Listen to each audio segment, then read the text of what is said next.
Kill your friends, that's nice.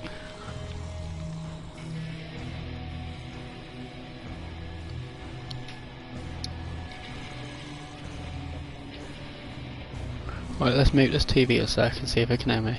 Hello, hello, hello. Just, I don't know what they say when you do it, like flipping, you know, testing the sound out on streams and stuff.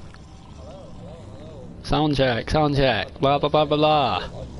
This is Pilgrim about to absolutely crap himself playing an online horror game. Alright, I'll turn the laptop down in a sec, making sure it can be heard properly. Hey, there we go, that works. Pop out chat, live chat, and let's get on with it. Woo! I am not good for horror games and this game looks really fun. Play as a survivor straight away. Do I customise him or anything? Character info. Dwight Fairfield, difficulty, easy. Dwight was geeky and scrawny through high school. He always wanted to be one of the cool kids, but somehow never had the charisma. He tried out for the football team, but was cut. The basketball team didn't even take a look, and his grades were distinctly below average. Before I said he was geeky, why would his grades be so bad? Oh wait, no, that's more like, yeah. One weekend, on a team-building exercise from his dead-end job, Dwight's boss led them deep into the woods before breaking out his family recipe moonshine. Wow. Great leadership, that's a good boss. Moonshine. Dwight remembered, and in the middle of the woods, really? A team-building exercise deep into the woods, can't you just go paintballing or something? Dwight remembered taking the first sip before waking up late the next morning all alone. And now he's a lightweight. During the night, the others had abandoned him. That's nice of them. Great colleagues. Once again, the laughingstock of the community, Dwight tried to hike his way out of the woods. That was the last anyone ever heard of Dwight Fairfield. Ah, shit, so I'm definitely gonna die. Well, fudge. What are these? Perks, teachables, bond, teachable Dwight Fairfield perk. Unlocking this perk makes it available in the blood web of all survivors. Unlocks potential ones or yeah, I don't know what any of this is yet, so there's no point in reading them. Alright, let's see who else we got. Meg Thomas. Perhaps it was her mother that had instilled the fierce streak in her, or maybe it was her father that left them when she was a baby. Meg excelled at schoolwork, but she was off the rails. Fortunately, an athletics coach encouraged her to channel her misspent energy on the track. She motivated herself into becoming a high school star and earned a scholarship to college. When her mother fell ill, Meg decided to give up a chance at college to care for the woman who had raised her. One summer's day on a long run deep in the woods, Meg vanished. Search as they did, they never found her body. Oh, well, these sound great, don't they? It's just like I'm guaranteed to die here. Okay, Claudette Morel. From the day that her parents gave Claudette her first science kit, she loved experiments. Her single-minded pursuit led to an early scholarship at a great college. It was a huge decision to leave Montreal, but the chance was too good to pass up. Her introverted nature means that chat rooms and forums are now her best source of social interaction. Her new favourite activity is to answer botany questions for others under her new moniker of Science Girl. One evening during a long bus ride back from the city, Claudette took a stroll that would change her life. It only took a minute for her to get completely disoriented in the thick woods. She never found her way back. Her forum only started to wonder where she was a week after she stopped posting. Why would you do that? You get on a bus home and you just go, yeah, you know what, we're taking a break, I'm going to walk into the woods. What a dumbass. People in horror movies are so stupid. Jake Park. Bloody hell, there's quite a few characters, isn't there? Growing up, the son of a wealthy CEO was always going to put pressure on Jake Park. When his brother graduated with honours from Yale, the pressure on Jake intensified. Jake wasn't just the academic type, but his father never really understood his refusal to embrace the expensive education he lavished upon him. Eventually, Jake rebelled by dropping out of school entirely. Now Jake lives off the grid on the edge of the woods. It's been years since he spoke to his father, but his mother checks in on him once in a while. It was she who eventually called the police. The cops said he got lost in the woods and the search party looked for days but gave up as bad weather rolled in. Despite passionate pleas from his mother, they never resumed the search and Jake went down in history as another casualty of the woods. Okay, I'm guessing none of these guys' bodies are found. Nia Carlson. Nia grew up in the small town of Hjo, yeah, I think that's Hjo, in Sweden. She had a happy childhood even though her mom and dad worked hard. As the opportunity to move to the US became a reality, she started acting out. Nia was forced to leave her friends and life behind. Nia shied away from what her parents considered normal. Instead, she took refuge in skate parks, and her tag, Mashdix, was seen more or less all over her new hometown. Nia made a sport out of tagging government buildings, avoiding the fuzz and any other danger with her nimble cat-like abilities. Finally, Nia's parents became used to her disappearing for a few days on end. She may have gone too far when her friends dared to tag the old Crotus Pen Asylum one moonless night, as she was never seen again. Oh, bloody hell, there's loads of characters on there. Laurie Strode. You never know what really matters in life until you've realised it might end soon. Laurie is one of those who just wants a quiet life in the suburbs, hanging out with friends, family, and maybe go on a date or two. Laurie is a typical teenager. No, she looks old for a teenager, don't she? You could pass her on the street and not think twice. She does her homework and is liked by her friends, teachers and family. A simple night of babysitting turns into something that will forever change the course of her young life. A knife swooshing through the air, screams from afar, noises that play tricks with her mind, That's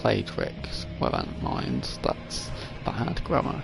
But not Laurie, she's made of something stronger, something that won't give up. Ace Visconti, easy. Ace Visconti is one charming guy. With his sharp Italian looks, grey-streaked hair and silver tongue, he could pass for an aging 50s movie star. His heart has always belonged to the cards. From his roots as a poor boy in Argentina, he gamed, scammed, seduced and smooth-talked. Life of luxury is a high roller in the land of opportunity. Despite money always having a way of slipping through his fingers, Ace always figured he could win more. He never fulfilled that ambition, eventually racked up too many debts with the wrong kind of people, and when they finally came to collect, Ace was nowhere to be found.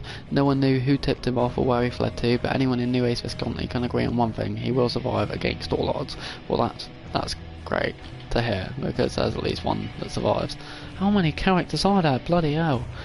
Feng Min. Feng Min was a young girl when she first picked up computer games, and she was instantly hooked. Her parents saw no wrong with a few minutes in front of the screen, but as minutes turned into hours and sometimes days, they finally decided to pull the plug and force Feng Min to put more efforts into her studies. She felt smothered by her parents, so she left home and spent her time in the internet cafes and LAN parties where the old rules didn't apply. She spent hours playing, streaming, competing to rise to the top. In the gaming world, she finally found respect. Nicknamed the Shining Lion, she was invited to join a prestigious esports team where she found a sanctuary free of the misconceptions and prejudice she had felt from her parents and the non-gaming world. Feng Min pushed her limits to prove she was the best. Sleep was less important to her than training. She pushed herself too far, slept too little, and her performance began to slip. She started to lose. At night, she would stay up tormented by the thought of disappointing her parents and her fans. Well, her parents didn't like gaming anyway. Why would they be proud if she plays it even more? And her fans. She spiraled out of control and fell into a pattern of self-destruction. She started wandering the streets and visiting bars, waking up in places she didn't remember. One day she woke up somewhere completely different. David King. The single child of a wealthy family, David King seemed destined for greatness.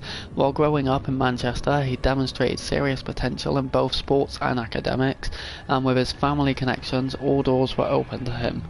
He could have succeeded at anything. If it weren't for his combative nature, David lived for the adrenaline rush of a good fight and would go out of his way to get into one. His robustness and athletic abilities led him to rugby, where he could cut loose and really cause a ruckus. King excelled and gained a reputation as a promising, if somewhat reckless, rookie. His meteoric rise came to an abrupt end when he lost his temper and assaulted a referee, earning himself a lifetime ban from the league and cutting short what most people assumed was going to be a long, successful career. King was unconcerned, money was no issue, so he took it as an early retirement and focused on other fun things to do. Free from the constraints of a career and enabled by the wealth of his family, David King spent most of his time at the pub, drinking, watching games and getting into fights. Some might say he was wasting his life away.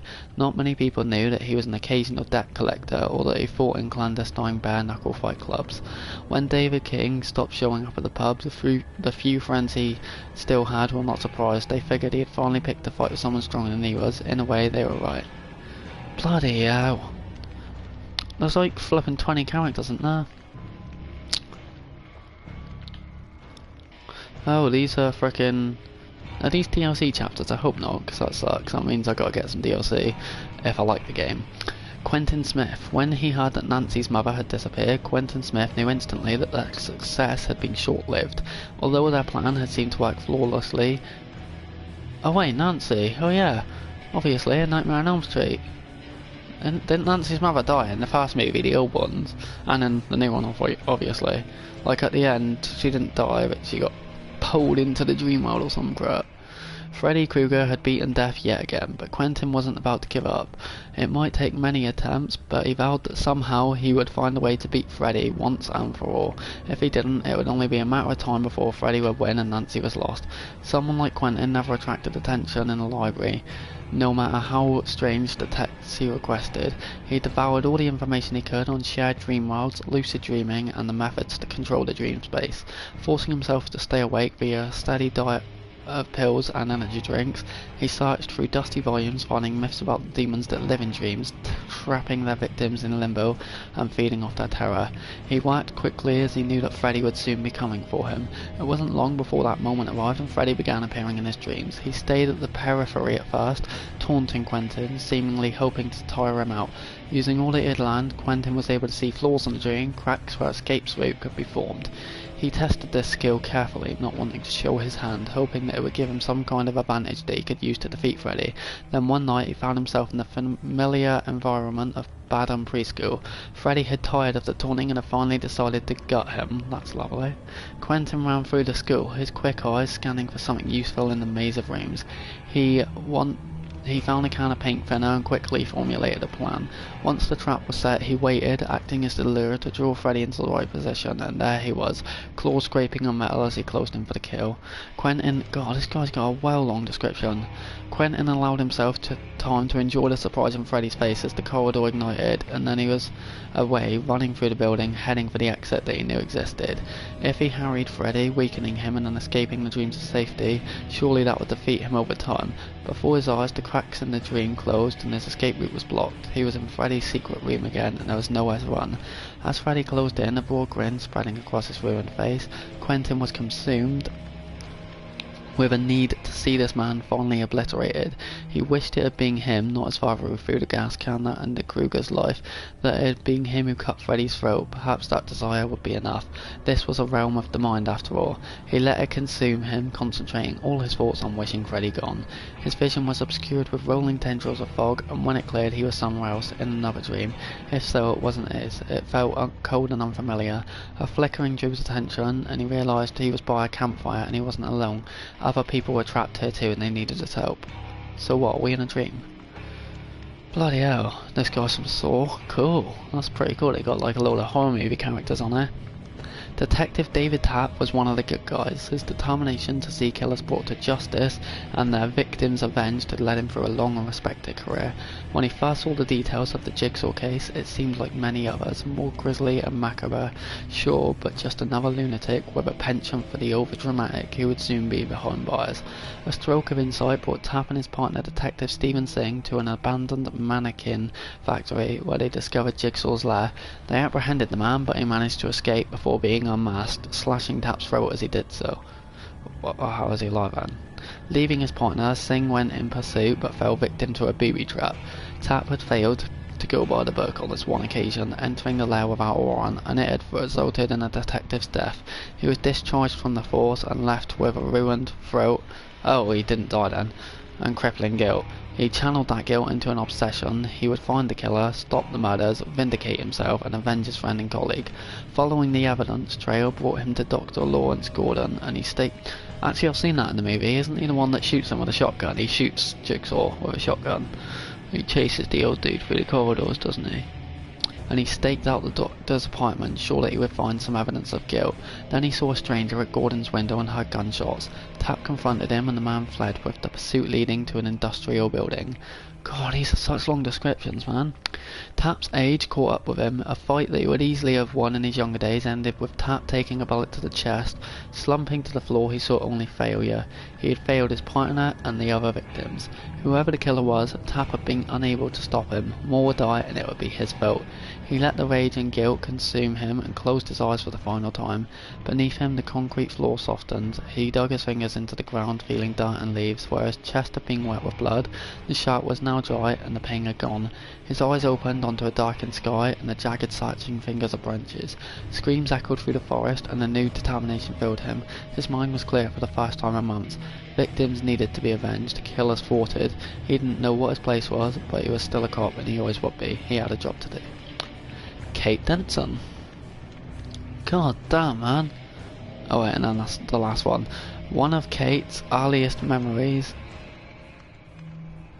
was standing in front of her family, singing a song that she'd learned that morning at school, and watching smiles spread across their faces. Seeing how something as simple as a song could make people so happy was the moment when she knew what she wanted to do with her life.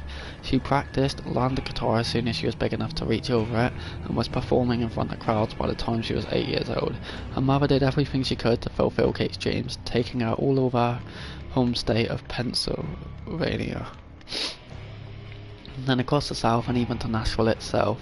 Kate won folk music competitions and talent shows whenever she participated, but for her to win others had to lose, and that wasn't in her nature. She only wanted an outlet, a way to touch people's lives, to make them forget the worries of the world and just enjoy themselves, if only for a while. With age came a newfound freedom. She bought a battered old Chevy truck and was able to travel around by herself, meeting fans and making new friends wherever she stopped. Hers wasn't a story of rock excess though, just the road, her guitar, and maybe a good bourbon to end the day. Or bourbon in there. From sun-baked festivals to dark and cozy bars, people flocked to her voice and her self-penned songs of friendship, family, love and home. These sentiments weren't just lip service. She made sure to return home as often as she could to help out in her community and entertain the local children with her tales of the wider world. She saw it as a way of giving back, of supporting others in the same way she had. It was home where she found most of her inspiration as well. She had always loved to take long walks in the woods around her town, exploring off the beaten track, finding a quiet spot to play and write her songs. She had a favourite location she returned to time and again, a natural hollow encircled by trees that looked almost as if it had been blasted out of the rocks thousands of years ago. Here she felt a strong connection to nature and to earth itself. She let her mind be enveloped by the forest, and it rewarded her with constant inspiration. She picked up a guitar and played, her fingers dancing across the fretboard. The music that she made this time was unlike her usual uplifting tunes, being much more melancholy, even dark. Still, something compelled her to continue, to finish the song. Around her, the leaves vibrated in unison with the guitar strings, and the bows of the last string. Bows, I don't know, of the trees lengthened, coalescing into a living form. Spider-like legs descended from the canopy above, grasping for her. Regaining her senses, she grabbed a rock and tried to beat them back, but their skin was as hard as iron, and the rock simply bounced off and skidded away. The legs coiled like tendrils around her limbs and lifted her towards the darkness overhead. Fog rolled across the clearing, obscuring both Kate and the creature of nightmares that drew her up towards itself. When the fog cleared, there was no sign of any struggle or of life, just an acoustic guitar, the scratch plate engraved with flowers, as well as the initials KD inlaid in mother of pearl. Okay, and that's all the characters. Do I change my character or anything? What is this? Scorching summer barbecue or some sort of event. Survivor rank 20. This is your survivor rank for the season. Survivor rank is shared between all your survivors. Okay, I don't know how this works. Player level. Okay. What we got on this side? We got survivors. Can I change who I'm playing as? Oh, in Dead by Daylight there are 2 distinct roles to play and multiple characters in each role to choose from. Each killer has their own strengths, weaknesses and unique power, whereas survivors initially... Oh wait, oh cool, so there's multiple killers. Oh cool, does that mean you get to play as Freddy Krueger on that? Each killer has their own strengths, weaknesses and unique power, whereas survivors initially vary only in their appearance. However, every killer and survivor has 3 unique perks to unlock in their blood web, which can eventually be taught to other characters. Every character comes with its own way to play, progression path, loadout and customization options to fit your tastes. Feel free to experiment. I just thought, this is the like special edition or some crap it said, because it was in PlayStation Plus monthly games. So maybe this has all the DLC if I'm lucky.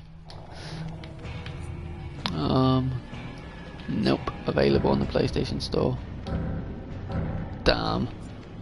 So are these all like Curtain Call, Saw, Nightmare on Elm Street, The Lullaby, The Dark, and The Halloween. Oh, Halloween. It's pretty cool. Who should I play as? I'm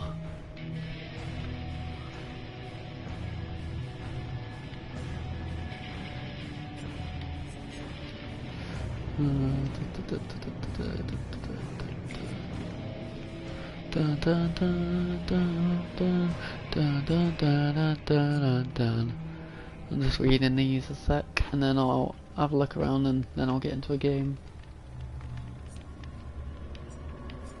Seeing what these people can do. Urban evasion, balanced landing, streetwise, well suited to completing objectives and rapid evasion.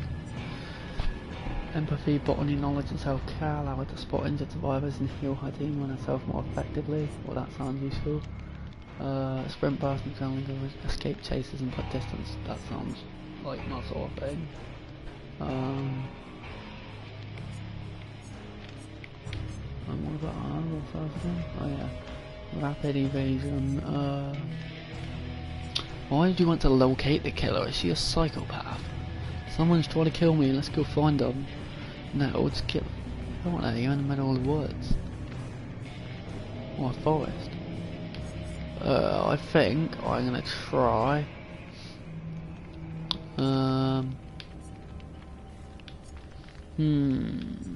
Her. Meg Thomas. Because, you know, she's good at running away, and that's what I should do. Loadout. Meg Thomas starts with 3 personal perks. Adrenaline, you are fueled by, do I have to, are these passive, or, I don't know. You are fueled by unexpected energy when on the verge of escape. Instantly heal 1 health state and sprint at 150% your normal running speed for 5 seconds. When the exit gates are powered, your normal running speed for 5 seconds. Oh wait, I just read that bit. When the exit gates are powered, adrenaline is on hold if you are disabled at the moment. It should take effect and will activate when freed. Adrenaline will wake you up if you're asleep when it triggers. It can knock you out. That's not very good. You do not causes exhaustion for 60 seconds. You do not cover from exhaustion when running. Sprint burst. When starting the run, break into a sprint at 150% your normal running speed for a maximum of 3 seconds. Causes exhaustion for 60 seconds. And quick and quiet. You do not make as much noise as others when quickly vaulting over obstacles or hiding in lockers. The vault and hide actions, noise detection and audio range is reduced by 100%, and it can be reduced once every 5 seconds. Okay, the loadout is where you equip your character for the next trial. Survivors can equip up to 1 item, 2 add-ons for their item, 4 perks and 1 offering. Killers can equip up to 2 add-ons for their power, 4 perks and 1 offering. The power of the killer is intrinsic to that killer and cannot be changed. Loadout options are unlocked through the progression system called the Blood Web, with a currency called Blood Points, which are explained later in this section of the guide. Okay. Survivors can equip themselves with a variety of useful items. There are items that can accelerate repairs, hinder the killer, heal oneself, or even allow survivors to escape the trial through a secret door. Oh, wow, now, that sounds very useful. That's my sort of thing, just getting the fudge out of there. Survivors may equip one item per trial, and every item can be enhanced by equipping add-ons. Each killer has a unique power that defines how they are played. Details about the killer's power can be found in the loadout, and it can be customized with add-ons. The killer's identity is hidden in the lobby, so survivors must adapt their strategies once they have discovered who they are facing. Oh, that sounds cool. It's a random survivor. A random killer. Damn, what if we get Freddy? I'm just gonna like fucking get all the speed or something if Freddy Krueger's the flipping, yeah, killer. Perks are extra abilities obtainable by killers and survivors. They offer new ways to evade, hide, help others, attack, catch and kill, or improve existing abilities. Equip the perks that fit your preferred strategy and playstyle. Perks are first found in the Blood Web at level 1. They can be improved by collecting them multiple times in the Blood Web up to level 3. Progressing the Blood Web is the only way to unlock and improve perks. Depending on their Blood Web level, characters can equip up to 4 perks. Equip up 4. Some of the grammar on this is bollocks, isn't it? Depending on their Blood Web level, characters can equip up to 4 perks in the trial. And offerings. Offerings are selected in the loadout before the trial and are limited to 1 per player. Offerings are burnt at the beginning of the trial in order to influence the entity to alter how the game will be played. Offerings can have various effects such as increasing blood point rewards, altering the moonlight, or changing the number of chests or sacrificial hooks in the trial. Okay. So, this is your loadout. Let's see, I don't think I actually have anything I can put on yet. Nope, and I've got 3 perks. I think I'll use that one because hiding is definitely my sort of thing. Alright, that's my loadout. Do I have to save it or anything? The Blood Web. Your mind. Click and hold to allocate blood points. Your mind has opened up the Blood Web. Last night I got out of the fog in a manner of speaking. I arrived in a pocket of tranquility when a monster was nowhere to be seen. I stopped running and was immediately filled with a strange calmness. I lay down near the bonfire and closed my eyes for the first time in what seemed like days. After long deep breaths I plunged into what I first thought was the darkness of a dreamless sleep, and then I saw it, the Blood Web, a space between reality and abstraction. There is no sleep here, only torment. Even my own mind is shared and bent at the entity's will. Benedict Baker's Journal, November 1896. Cool. Oh, so these are like upgrades. Ah yeah, the Blood Web is a procedurally generated skill tree. It consists of interconnected nodes which can be unlocked to acquire items, add-ons, offerings, perks and more. You progress through the Blood Web by collecting and spending blood points. If anybody's watching, sorry about the way I talk. I can't say ours properly. I don't know why I don't have a list, but I always say one instead of rough. Each character has their own Blood Web which represents their level and general progress. Collecting all nodes on a Blood Web increases that character's level and generates a new larger Blood Web at level 10.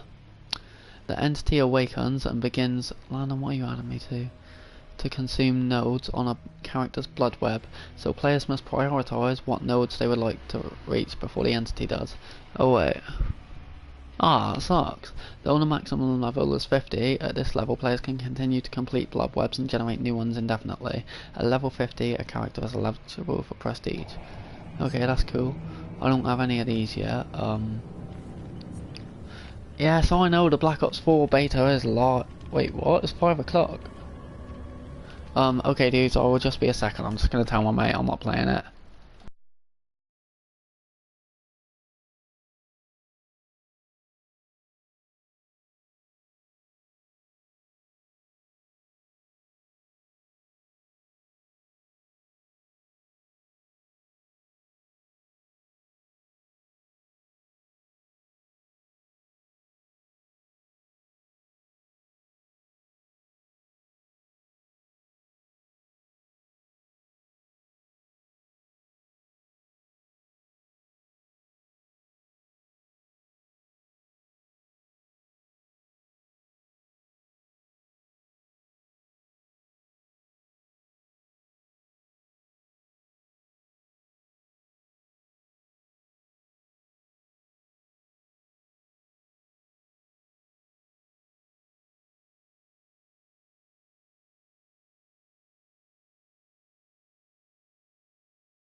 Because I'm talking to this and I don't want other players' voices now. Right, anyway. Oh yeah, so anyone who is watching, the if you have PS Plus, which a lot of people do, if you don't, then cool, doesn't really matter. If you do, the monthly games for this month being August, are Mafia 3, Dead by Daylight, like special edition or something it is, and there's two others, Here They Lie I think, or Here We Lie I think one is called, and then some other that's like a cartoony game, looks like it's for kids.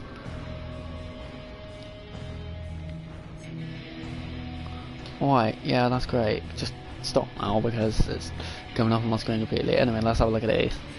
So, this is the middle. Faint reagent, slightly thickens the dark mist. How do I look at how many of these I've got? Oh, I see up there, 0. Nice. A standard flashlight can be used to light your way in the darkness, 8 seconds of use. Butterfly tape, medical quality tape used to close small wounds, slightly increases healing speed, stacks. You are motivated in dire situations, grants 3% additional speed when repairing, sabotaging, healing, unhooking, bolting, cleansing, opening exit gates and searching while injured. Okay. Cool, sounds good. And finally, customise. Cool, you can change what she looks like. The French braids are ideal to keep her hair out of her face while running. This cat keeps the sun out of Meg's eyes during sunset runs. Trimmed short for extra speed and agility. Oh, that looks cool. Man, she's filthy, like, you can tell she's been running around the forest for weeks. God damn, don't be ring in this place. Have a shower, you filthy animal. A shirt for luck and protection. Oh. College Letterman. Uncommon award for the Honoured College Sports Star. Hooded training top, classified uniform training top. Jogging hoodie, lightweight and yet warm for those early morning jogs. Red trim. My mate says this game's really laggy. I hope it's not too bad. I've got a PS4 Pro and he's got a normal PS4, so maybe, if I'm lucky, it'll be a little bit better, but let's find out. Red trim leather hoodie, casual, relaxing and warmer spring evening. Sport top, perfect blend of performance material and comfort. Superstar Corbett jersey. Number 14 is also, I think I'm going to get that, a shirt for luck and protection. And what we got here, Mauve protection pants, smart everyday comfort for the sports enthusiast.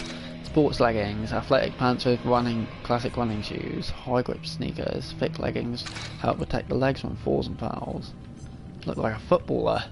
Sport leggings, stretchy in all the right places with outstanding support for the hamstrings.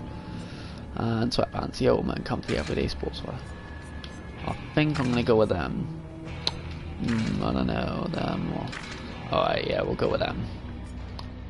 Alright, that's cool. I think I'm ready to go. Right, yeah. Oh, I've just opened the store, haven't I? New content, the Hag and Trapper, new outfits, new content, chapter 8, curtain call. Lovely. Cool, look at some of these killers. Can you see this stuff? Yeah, you can.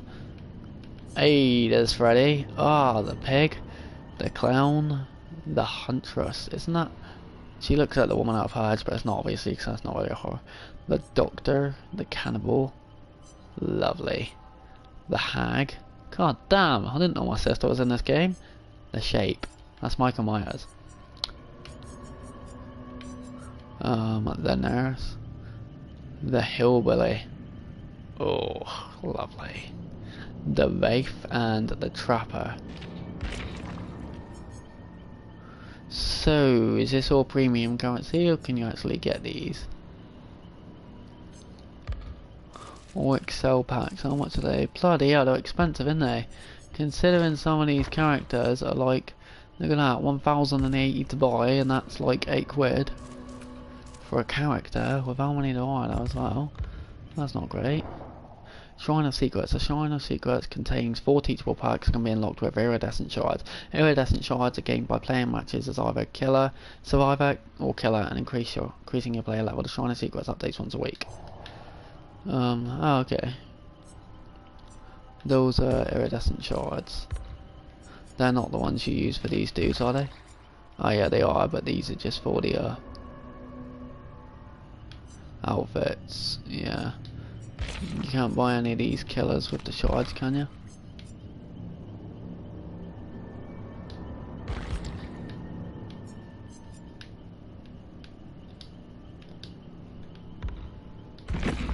Okay. I think I'm ready.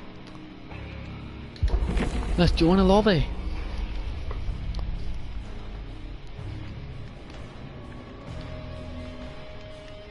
This game sounds like it's gonna be fun.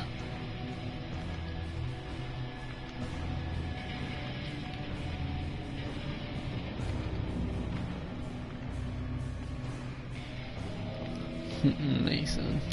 Oh, cutie. Hello, hello. So we don't know who the killer is. I can't switch to killer. I think I'm already because I don't have anything to do yet anyway. We're all playing as Meg Thomas. Holy shit, we're all clones! Wait, which one's me?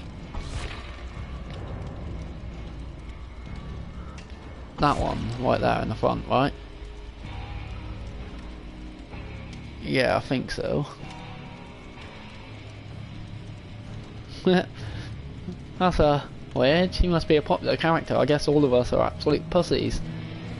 We were just like, yeah, we're getting the fudge out of here. Well, I've readied it up. Why can't I do anything?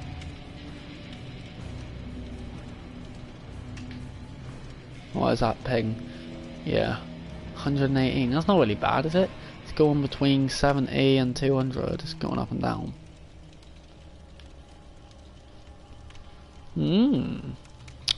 This game does look very interesting.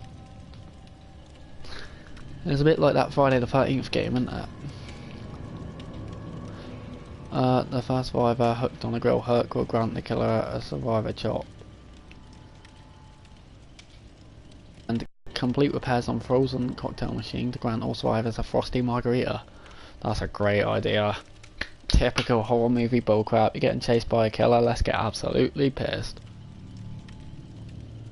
Come on, I've readied up, so why not doing anything?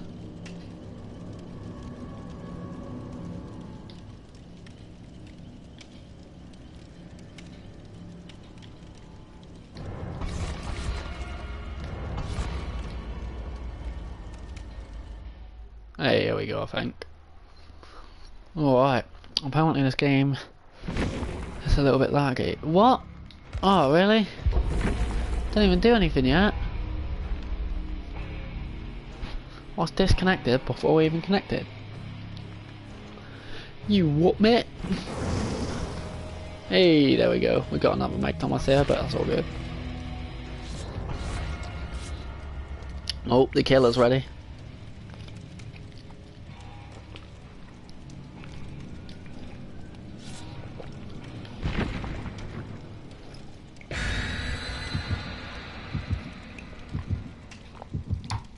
This is another one of those games that, if I do enjoy it, which I'm hoping I do, Bog Laws actually grants 50% bonus blood points. That's nice, because I'm guessing useful. Facing the Huntress. The Huntress can hit survivors from a long distance when throwing her hatchets. Be careful to her humming to spot her before she does. What the heck? Who writes this stuff? I'm guessing, not that it's a problem or to be offensive, but the people who made the game are in English, and so this is all translated or something, but like, really? Either that or, like, damn. Survivors are awarded blood points for completing objectives within the colour, blah blah blah blah blah, yeah. What is that picture? That's a generator. Oh damn, it blew up in his face, didn't it? There's 5 generators. A survivor in a dying state cannot fully recover to the injured state on their own without the help of a park or another survivor to help them. Okay. Now everybody will put to the dance floor. Now everyone put to the dance floor. Yeah, go. Alright. Alright, can I just get that dagger and beat the shit out of the killer with it? You know, just go smash in the side of the head with a dagger. Oh damn, yeah. That was a bit of instant lag. Oh damn. Okay, I see. Ooh. Oh my. It's not gonna be like that the whole game, is it? What's that? Oh, I see what my mate meant about the lag. Oh, this is a cocktail machine. Yes. Great. Oh, fuck! Ah! It's a player, it's a player. Whew. Shit myself, and that's... Yeah, I'm really jumpy with games like this. So you're gonna see a lot of that. Oh, damn, what happened? This is a bit laggy, isn't it?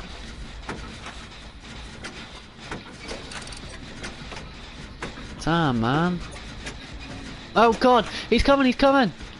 Ah, fuck that! Run! Fuck, run! You psychotic! Ah, fuck that! How do I jump? He's right behind me! Oh my god, this is fucking awesome. Dude, I've never played this game. I'm fucking hiding. Mate, I don't know how to crouch.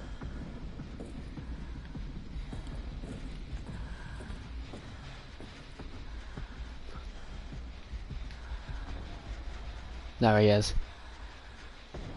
No, no, no! Oh my god! I can't believe I just did that!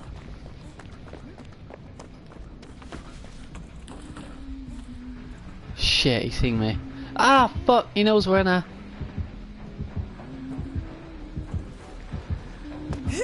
Oh god! Run! Oh shit, he hit me with an axe! Keep douche! Ah, bastard! Oh, I'm dead. You absolute dick! Ah! Look at him! Oh, I'm dead. Oh! Oh shit, what's he doing? Oh. Shit, I'm being kidnapped. Get off me, you fucking rabbit-faced bastard! Shit, man, this game's scary. Oh no! Well, fuck. Damn! Am I dead? Attempt escape? Are you fucking kidding me? Fuck yeah! Oof! Oh, this guy's a bastard, isn't he? He's just gonna keep putting me back on there, isn't he? You fucker. Ah! And again! Someone help me! Fuck you guys then! Oh god, what is that? Oh, I'm so screwed. Ooh, I think that's me dead. Yep. Shit. Okay, that's a bit more difficult than I thought. Alright, I'll be back soon and I'll mute my mic a sec because I got a phone call.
Alright dudes, this game is lagging a little. No one's watching the stream at the moment anyway, so I'm not sure whether it's because of the lag.